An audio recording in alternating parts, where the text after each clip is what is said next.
I introduce Dr. Dan Mungas. Dr. Mungas hails from Montana, got his Ph.D. at the University of Montana at Missoula, and has been at UC Davis since the 1980s.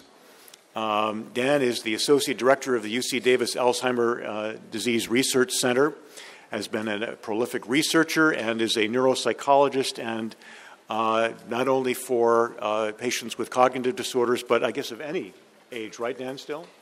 Now, Dan, I believe, may be the only medical school faculty member who wears cowboy boots. I'm disappointed to see that he's not wearing his cowboy boots today. I owe a lot, a jump start in my academic career to Dr. Mungas. He probably doesn't remember this, but Dan and I were one of maybe 2 or 3 Macintosh users way back when I got here in 1989, and I had to give my first real PowerPoint presentation before a big medical audience at an ACP meeting, American College of Physicians meeting. And Dan probably doesn't remember this, but he let me borrow. I had a little Macintosh, black and white, 512K Macintosh. And Dan let me borrow his new color Macintosh. I don't remember, but it was one of the first color models, so I could actually produce my PowerPoint that really was to help me launch my academic career. So Dan, you had key formative influence in my life.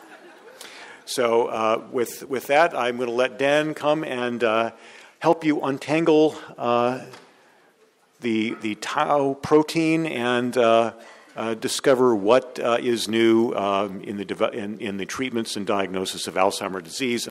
Dr. Mungas.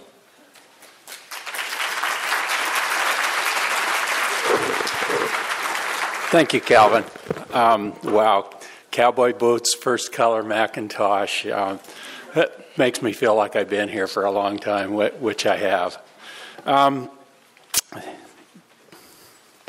So today I'm going to first of all start out by talking about diversity and how people age cognitively. I'm going to spend most of the time today talking about recent advances in Alzheimer's disease, advances in understanding the biology of this disease, and how these advances have changed our capabilities for early diagnosis, and how this relates to treatment initiatives that are going on at this point. And I'm going to try to briefly cover the status of where we are with drug development for Alzheimer's disease. But I also want to spend a little bit of time at the end talking about things that relate to cognitive aging that aren't Alzheimer's disease, because Alzheimer's disease isn't everything that goes on, and there are other things that people can do throughout their lives, hopefully long before they start to develop the biological changes of Alzheimer's disease that will protect them as they get older. So, memory is one of those kind of crazy things. It's something that you fail at almost on a daily basis. I certainly do. So the question becomes, is this something that, I've got some kind of brain injury, or I'm developing Alzheimer's disease, or is this just that there's too much crazy stuff going on in my life, there's too many things to attend to, what's causing this, what sense can we make out of it when we're having problems with our memory? Well, I want to talk a little bit about what's known about cognitive aging. And by cognitive, I'm essentially referring to mental abilities. How do people's mental abilities change as they get older? This slide here is a fairly classic kind of study. It's been repeated over and over again with different kinds of mental abilities. In this particular case, it's an episodic memory where you're given some kind of information and the task is to learn it and to remember it. And if you take a big group of people at various ages and you test them with a test of episodic memory or most other kind of cognitive abilities, you find a relationship like this, where performance is best in, like early adulthood for 20-year-olds or so, and then it starts to gradually go down. And sometimes this is a little curvilinear where the rate of decrease starts to get faster after you get past 60, 65, 70. So this kind of looks like it's not so good to get older. And I mean, we know that that's true in a number of ways. But this isn't really the whole story, because here is another slide from the same research group over on the right here. And basically what they're doing is following people longitudinally, and what we're seeing is the lines here are individual people's trajectories. And so what you can see is that there are people who are starting to really fall off dramatically in this older age end of the continuum. But there also are a lot of people who are staying stable, even into the late age end of the continuum, and even people who are getting better on this particular test. And so what happens here is the people that are dropping off bring the overall averages down here. And it doesn't necessarily mean that if you're 75 or 80 or 85 that you're on a downhill slope. There are many people who are not on the downhill slope. And so the real challenge is to try to distinguish, try to identify what's causing these people to go downhill and to try to intervene with that. And that's a lot of what I'm going to be talking about today. So why is the downhill part of this a problem? Well, it's pretty obvious, but the big concern is dementia, and dementia is essentially a loss of mental ability sufficient to impair day-to-day function. So it's a loss of mental ability that leads to disability and inability to care for yourself, essentially. And that's not something that anybody looks forward to. Now, one of the things I want to emphasize in this talk is there are multiple pathways that have both positive and negative effects on cognition throughout the lifespan, but especially in older age. And I'm going to be spending most of my time talking about disease today, and particularly Alzheimer's disease. But that's only one of the things that can influence how people do. Environmental variables, environmental experiences can have effects on the brain and effects on how you do cognitively that are independent of disease. Genes can play into this. There are just a whole host of factors. And while I'm going to be focusing on Alzheimer's disease, there are lots of other things that are also important that I will address to some extent at the end. So, in terms of the diseases that cause dementia in older people, there are many, many things that can cause dementia.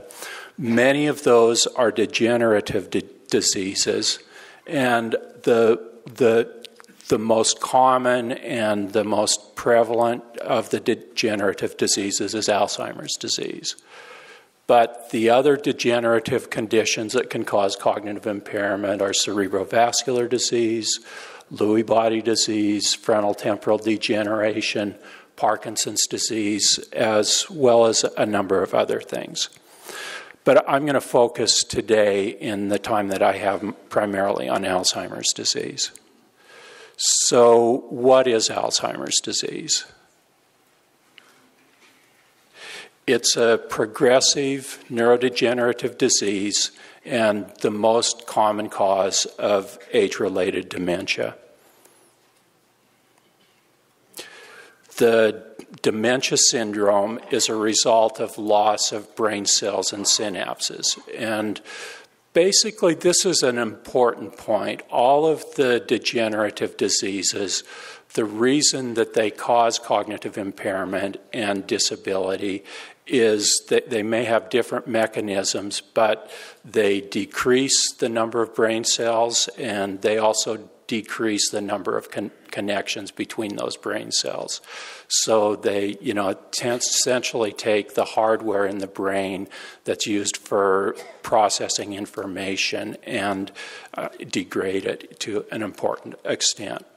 So a very brief thumbnail history of Alzheimer's disease. It was named after Dr. Alois Alzheimer, not by him, by subsequent colleagues. He was a modest man by repute, was also a prolific neuropathologist in the early 20th century. And in 1906, he described a couple of cases. In the first one, he described a very peculiar disease. This was a 51-year-old woman who had profound memory loss, unfounded suspicions about her family, and worsening psychological changes. She died, and Dr. Alzheimer retrieved her brain and looked at it under a microscope, and he saw a number of important things. First of all, at a gross level, there was dramatic shrinkage of the brain. But more importantly, there was abnormal deposits in and around the nerve cells that became the hallmarks of the neuropathology findings of Alzheimer's disease that are still used today. So this was very brilliant and pioneering work. And I don't believe these are Dr. Alzheimer's slides, but these are the very changes that he described, and these are central to the neuropathological diagnosis of Alzheimer's today. So there are two characteristic classic neuropathology findings when you look at brain tissue under a microscope. One is neuritic plaques, and these are globs of tarry-like substance that's made of a particular form of the amyloid protein that you can see within the brain. And then the other is classic finding is called neurofibrillary tangles. And these are within individual nerve cells, and these are tangled up bodies within the structure of the nerve cell, and these are formed by the tau protein. So to fast forward 100 degrees, so these are the very things that Alzheimer was seeing in 1906. Today, we have a much better understanding of the biology of these two phenomena, and this has led to the current initiatives that are going on in treatment. So what has, I think, been clearly shown over, the last 20 years, and, it's just increasing at a dramatic rate over the last 10 and 5 years, is that one of the characteristic biological changes of Alzheimer's disease has to do with the amyloid protein. So amyloid comes from a very common protein called the amyloid precursor protein, and that's this guy up here that has many functions in the body, probably many of which aren't understood. But what happens in Alzheimer's disease is this big protein gets snipped by enzymes into a smaller fragment called beta amyloid. And the belief now the prevailing hypothesis is that this beta amyloid fragment is neurotoxic, has neurotoxic effects, and these individual fragments start to clump together, and this is the protein that's involved in the neuritic plaque that Alzheimer first saw. So the prevailing hypothesis in Alzheimer's disease today is called the amyloid hypothesis, and it's that in Alzheimer's disease there's abnormal processing of the amyloid precursor protein to produce beta amyloid, which then has effects, neurotoxic effects that causes cells to decrease in function and die. The other part of the Alzheimer pathology was the neurofibrillary tangle, and as I said, this is composed of the tau protein. Tau is involved inside the nerve cells in structures that are called microtubules. These are kind of like the railroad tracks within a cell that transport nutrients from the center of the cell to the ends of the cell. And tau is the ties of the railroad tracks.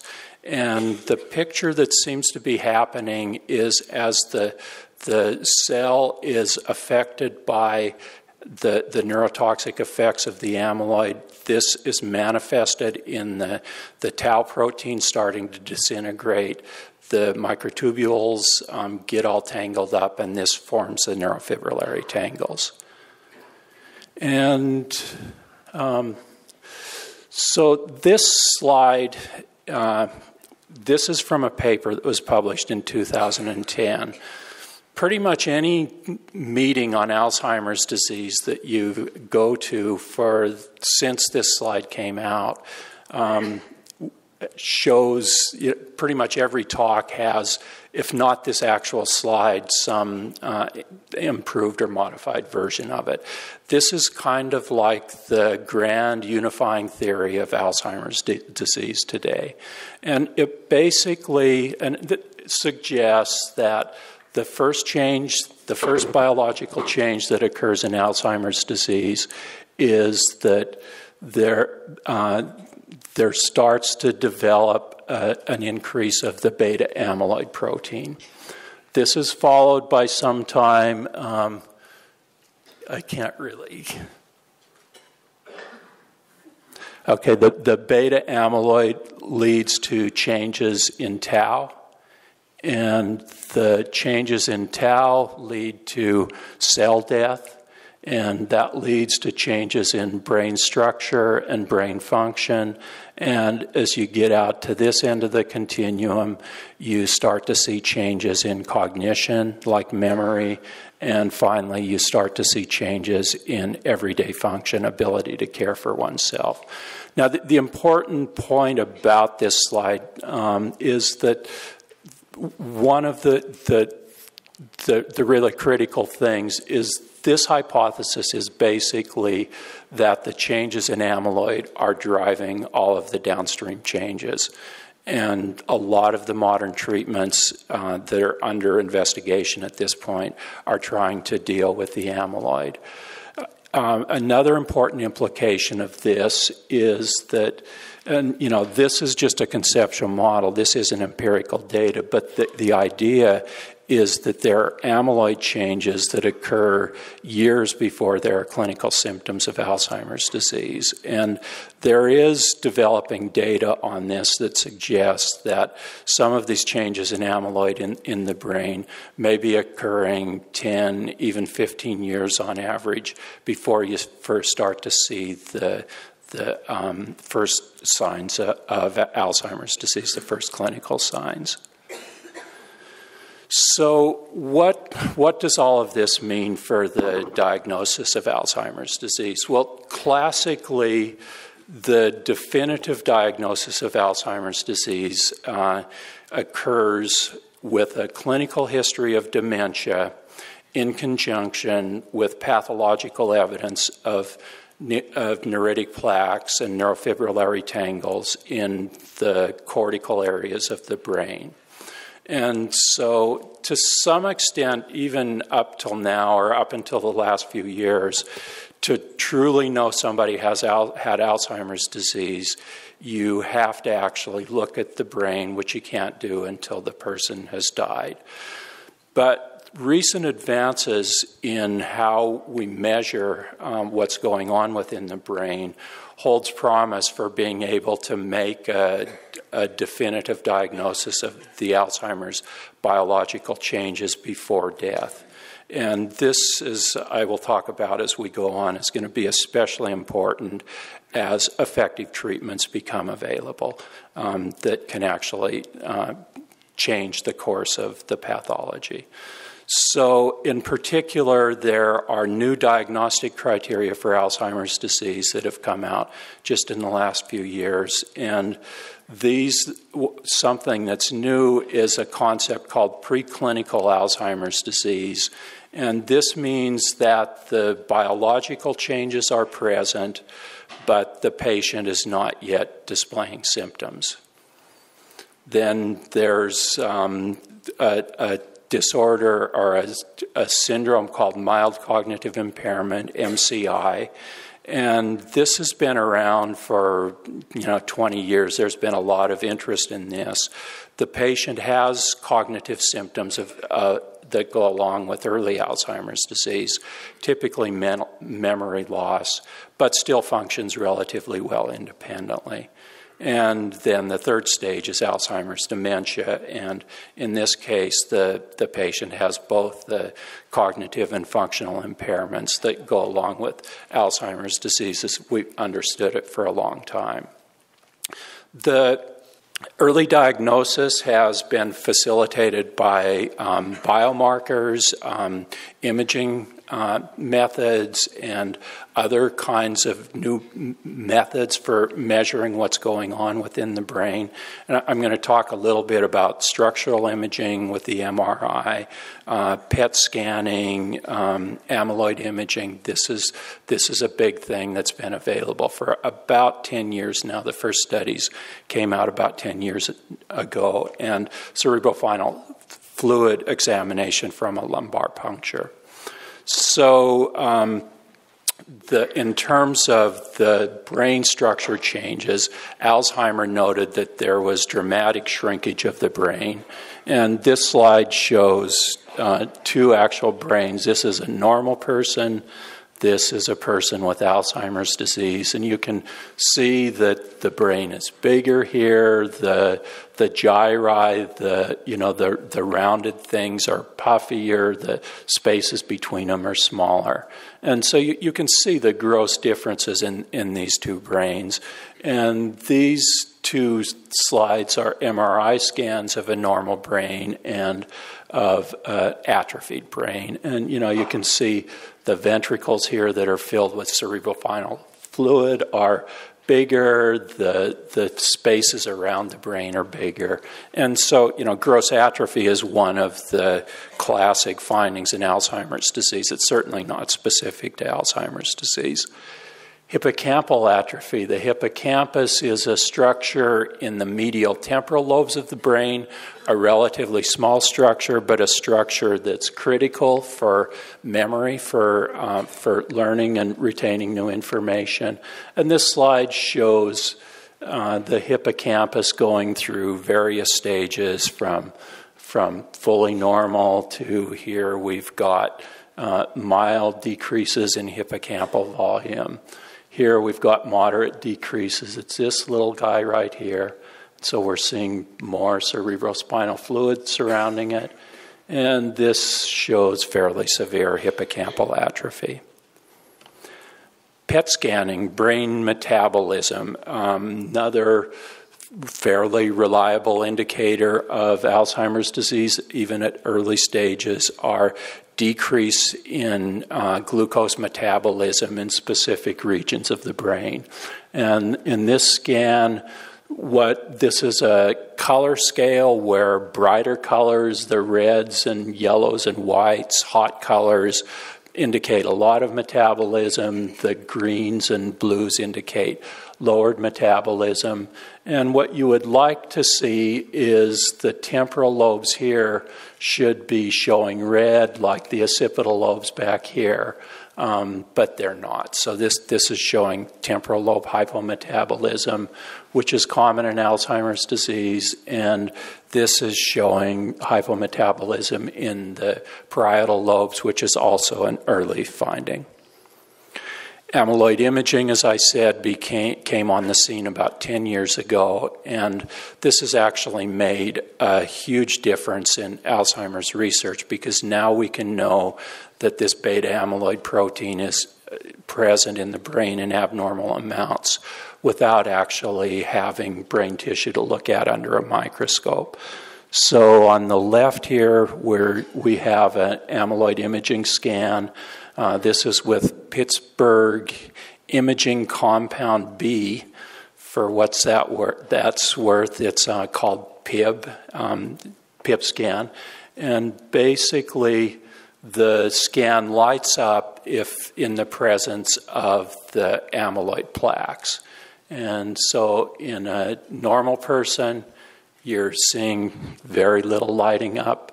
And in a person with Alzheimer's disease, you're seeing a lot of amyloid in a variety of regions of the brain, but especially in the frontal lobes and the parietal lobes. And this is a slide from the early days of PIB imaging that shows PIB scanning and the PET scanning, the FDG PET, which looks at cerebral metabolism in a normal person and in a person with Alzheimer's disease over on the right. And as you can see, for the PIB scanning, comparing the normal with the patient, there's much more amyloid in the patient as in the previous slide. And then this also shows on the FDG scan. This is what a normal PET scan should look like. And you can see in the Alzheimer's patient there is the posterior hypometabolism that I had talked about earlier. Another thing that is becoming increasingly common is CSF testing. And this is where a lumbar puncture is performed, cerebrospinal fluid is withdrawn, and it's analyzed to look for the beta amyloid protein and the tau protein and variants of the tau protein. And basically, the level of amyloid drops somewhat paradoxically as Alzheimer's disease progresses. And I think the notion here is that what's happening is the amyloid that naturally occurs within the brain, the beta amyloid, is being all bound up in the neuritic plaques that Alzheimer's saw in the neuropathology. So it's taking it out of the cerebrospinal fluid. The level of the tau protein, on the other hand, increases as Alzheimer's disease progresses. And actually, these are fairly sensitive and specific tests, and the results of the CSF testing correspond pretty closely to the results of the amyloid imaging scans that I showed you just a minute ago. So what do these biomarkers do for us in terms of early diagnosis? Well, the brain imaging and CSF biomarkers are very sensitive to early biological changes of Alzheimer's disease. And it looks like they are much more sensitive than cognitive tests or, clinical symptoms. So going back to the slide with the S-shaped curves, these things are measuring the biological changes that occur before the clinical changes. Now, it's important to point out that some of these measures, while they're sensitive to Alzheimer's disease, aren't specific to Alzheimer's disease. and the measures of brain atrophy in particular. You will see brain atrophy in most of the degenerative disorders that cause dementia. And this goes back to one of the first slides that I said. It's not the plaques and tangles that cause dementia and Alzheimer's disease. It's the loss of nerve cells and connections among nerve cells that cause dementia and Alzheimer's disease. The plaques and tangles cause those loss of cells and that atrophy, but there are other pathologies that also cause the atrophy and loss of connections. But the direct ability to measure beta amyloid and tau offers important potential for early diagnosis. And this is especially important as we have treatments that are actually able to have a major effect on Alzheimer's disease. If there's no treatment, you can go and maybe find out you've got high levels of beta amyloid, and you might get demented in 15 years. What's that going to do for you? Would make me worry. I mean, this is an individual decision. But if there's nothing you can do about it, it's one thing. But if there are effective treatments out there, you can use this information to make decisions that might have a big impact on your life. So, we kind of have a sense for how the toothpaste got out. Now the question is, how do we get it back in? And so this switches to the treatment part. I want to do a quick overview of the clinical trials that are going on in Alzheimer's disease. So this shows some of the possible outcomes that you could get. On the one hand, this line coming down here is hypothetically what's happening with somebody who's untreated over time. They just progressively continue to get worse, the classic Alzheimer's disease response. So up here we have the best of all possible worlds, a cure where you actually can not only arrest the progression that's occurred up to here, but the person starts to get better. You have the next best outcome, maintenance of function, where you arrest it, they don't get better, but it doesn't get worse. This would be very important. Even being able to slow the progression of the disease is very important and could have a major impact. And then you have a different kind of potential impact, and that this is the symptomatic benefit line. And this basically, what happens here is when you initiate the treatment, the person gets better. So they're definitely doing better here than they would have been doing if they hadn't got the treatment. But it's not slowing the progression of the disease, and after they peak, they eventually start to decline again. Now, this isn't inconsequential because, if you can improve somebody's function significantly for 6 months, a year, 2 years, that can have a really big impact on their day-to-day outcomes, over the remaining period of their life. So there are, at this point, 4 FDA-approved drugs that are in common use for treatment of Alzheimer's disease. These are 3 of them are called cholinesterase inhibitors. These increase the activity of the neurotransmitter acetylcholine in the brain, which is known to have important effects on memory. And there is also a different class of drug, memantine, which is a for the geeks in the audience, an NMDA receptor agonist. These drugs all essentially produce symptomatic benefit. They all have been through clinical trials and have been shown to produce some symptomatic benefit in Alzheimer's disease. They don't slow the eventual progression. They certainly aren't cures. These drugs have been on the market for going on 20 years now, some of them, and they're widely used. And while they're not cures, they can have a big impact for some people for a short period of time. So what's going on in terms of the kind of the newer initiatives in Alzheimer's disease treatment?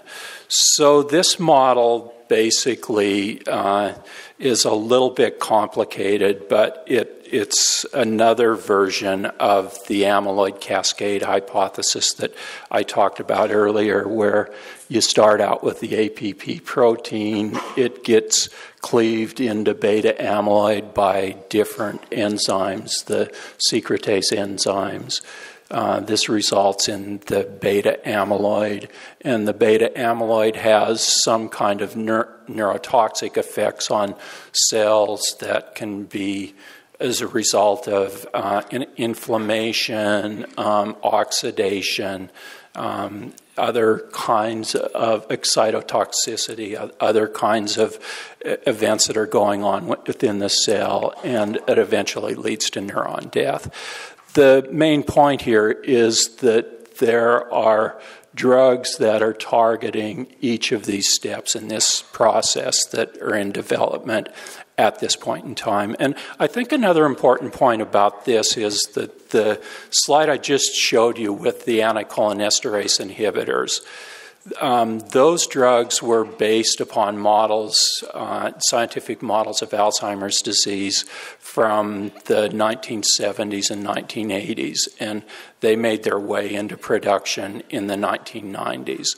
The drugs that are, the amyloid hypothesis in its current form has been around for 20 years or so, and these drugs are just making their way through the drug development process. It takes an incredibly long time to get from a scientific breakthrough understanding a disease to actually developing effective treatments for the disease. There are some exceptions to this, but I think this is true in other areas of medicine and not just Alzheimer's disease.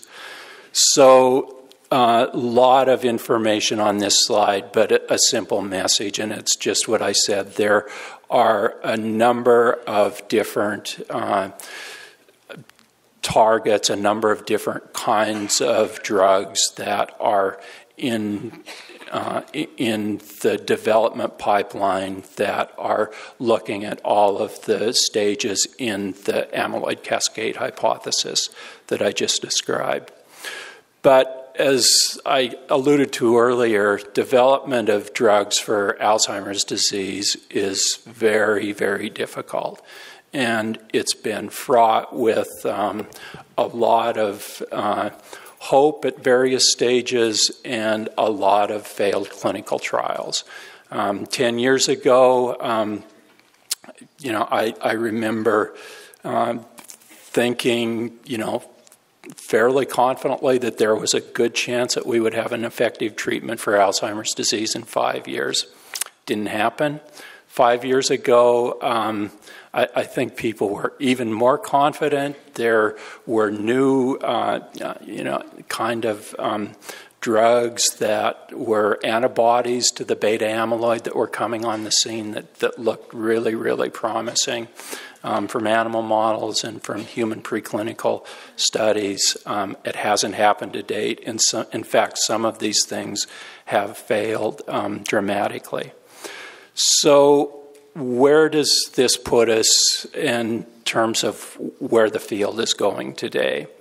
I think one of the concerns, and maybe one of the things that we've learned from the failures in the clinical trials is that the treatment target in previous trials may have been too late in the progression of Alzheimer's disease, when there already has been substantial brain injury and substantial biological changes and loss of neurons and synapses.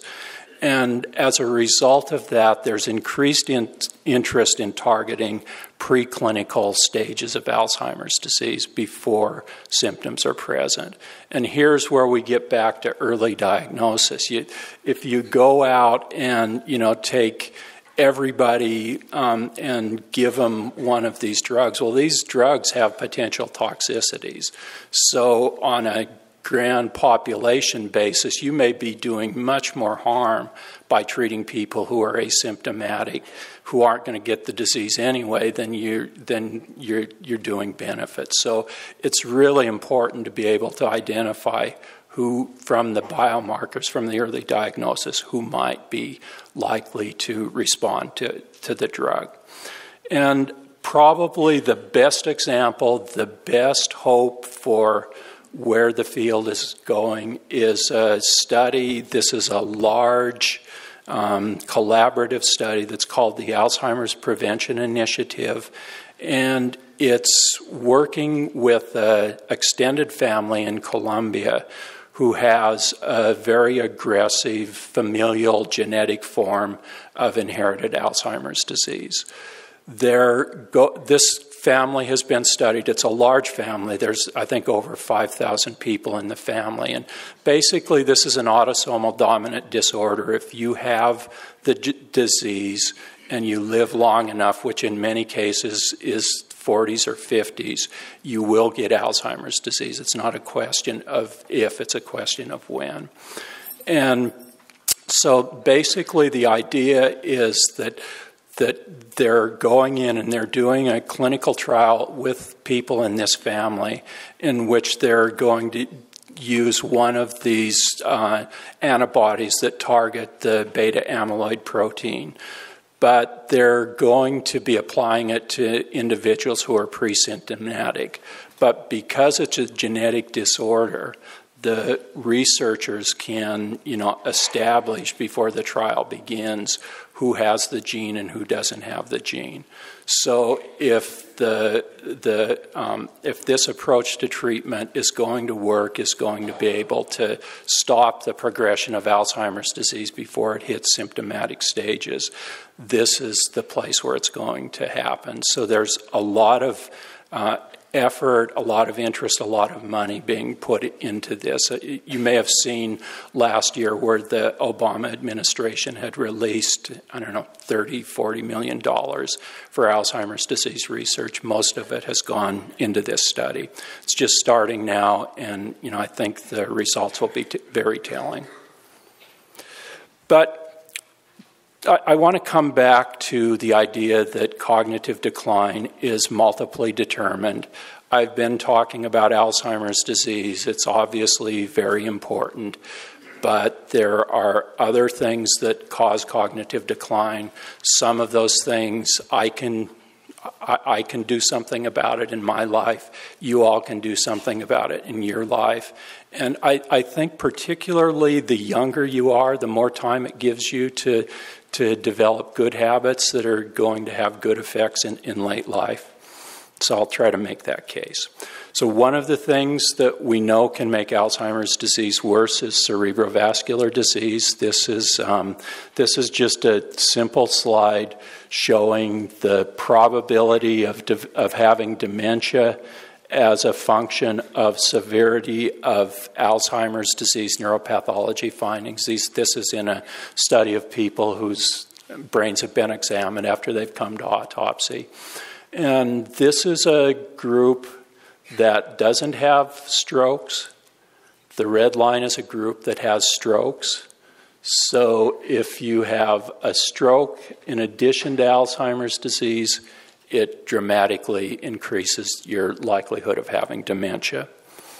Now, cerebrovascular disease is something that we can do something about, and the adage is heart healthy is brain healthy.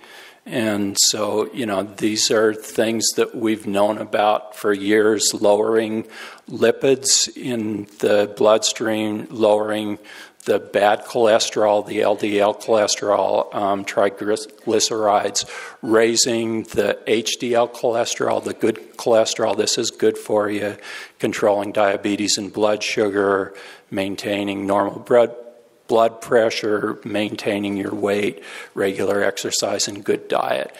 These aren't new things, but we do know that these are things that can impact how you're going to do, even if you do get Alzheimer's disease. If you're healthier in these regards, you're also going to be more able to resist Alzheimer's disease.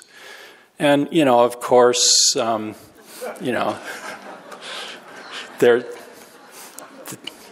there's always someone nagging you about what you should be doing.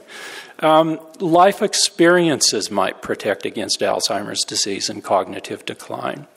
And they're now, again, a lot of this is stuff that we've thought for years and years and years, but now there is significant evidence to promote the idea of use it or lose it.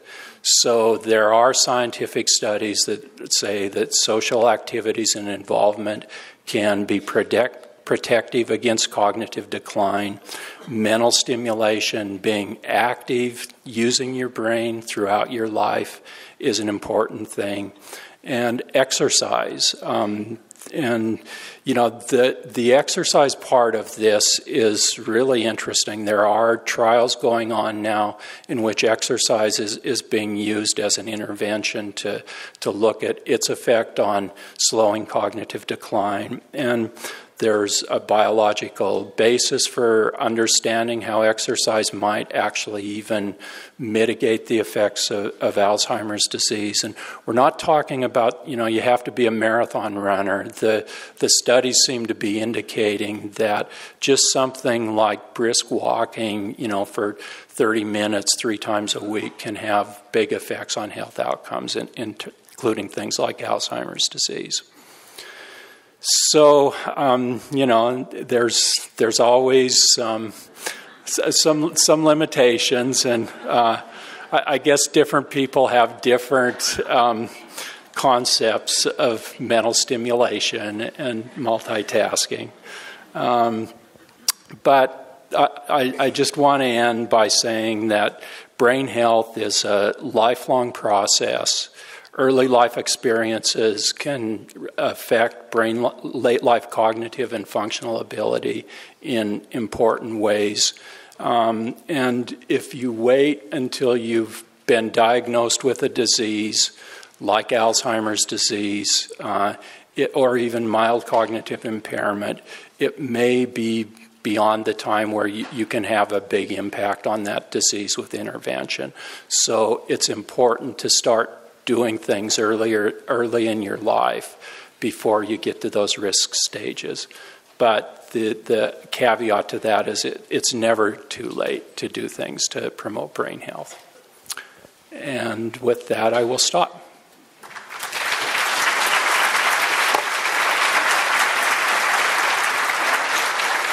Well, thank you very much, Dr. Mungas. That was a very, very interesting talk, if I can remember it. But I exercise, so I have some hope. So I think what we'll do is we'll take a question on the left side, my left side of the room, a middle, and the right, because I think we have to be out of here by 11 o'clock. So there is someone at the upper left with a green hat on. Hopefully there'll be a microphone coming soon, maybe not. The question is, how relevant is heredity in Alzheimer's disease? Well, heredity is very relevant. There are a number of known autosomal dominant gene mutations that cause Alzheimer's disease, and the family in Colombia is an example of one of those. But these forms of Alzheimer's disease account for a very, very small fraction of the total number of cases of Alzheimer's disease. another gene that's known to have a pretty big effect on Alzheimer's disease is called the apolipoprotein gene.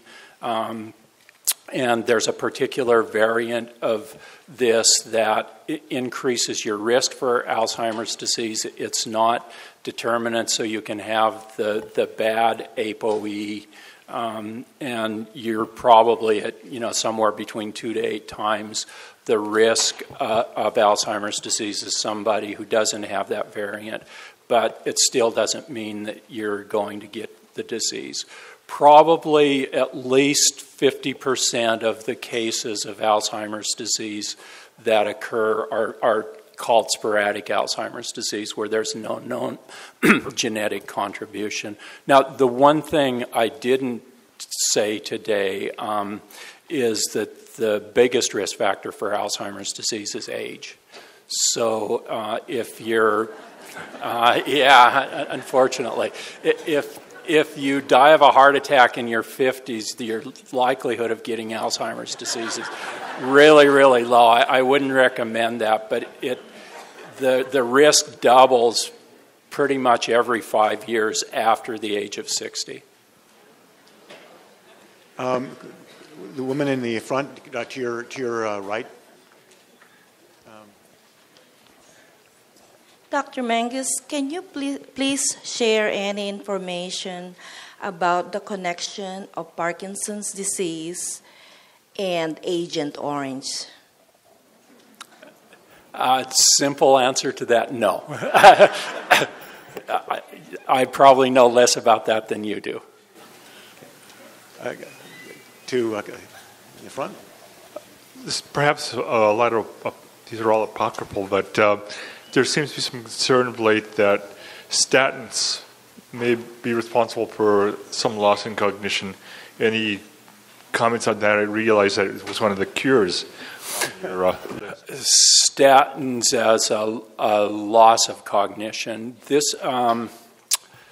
Statins are one of the things that have been looked at in terms of treatment trials, and I think are continuing to be looked at in terms of treatment for Alzheimer's disease. They haven't been shown to be effective.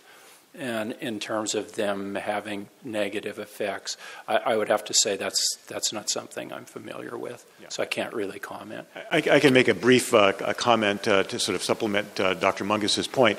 I think that the association with cognition getting worse is sort of like my daughter when she was young thinking that an umbrella was going to make it rain. It's a marker for the fact that you may have it's a marker for having high cholesterol and risk factors for cerebral vascular disease, which, as Dr. Mungas showed, can bring out the Alzheimer phenotype more readily. In epidemiologic studies, looking at a population going forward, not a clinical trial, it's been, for example, our cardiovascular health study, it's been found that those people who take a statin have a lower risk over 10 years of developing dementia. So it may be sort of mitigating that cerebral vascular component. One more question, way up in the upper center. They had a study come out saying that they thought that some of the plaque that was being produced in the brain was to actually counterattack the tangles. And I was wondering if you're familiar with that or comment on that? I'm just going to quickly repeat the question. Correct me if I'm wrong. That the plaque actually may fight the tangles. Yeah, that was the body's reason for producing the plaque, and it didn't work, but that. So are plaques actually a healthy byproduct, paradoxically? So that's really an interesting question. So the amyloid hypothesis suggests that the beta amyloid is the neurotoxic agent, and the neuritic plaques in Alzheimer's disease are composed of the aggregated beta amyloid proteins. The recent research seems to indicate that it's not the plaques themselves that are toxic, it's smaller aggregations of the amyloid proteins. 2 or 3 get together, and they're really bad, and that's what's neurotoxic for the cells.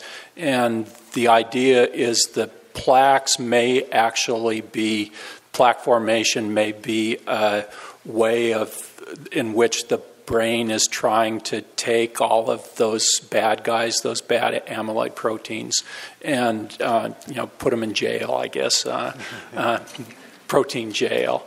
I mean, is there more being done in that?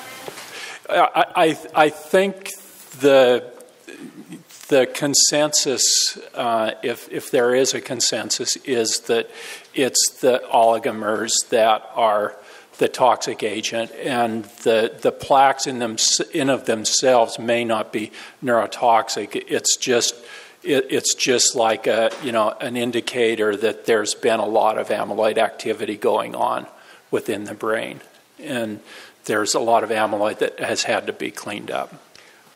I'm afraid that we have to draw to a close. It's 11 o'clock. Thank you very much. Thank you, Dr. Mungas.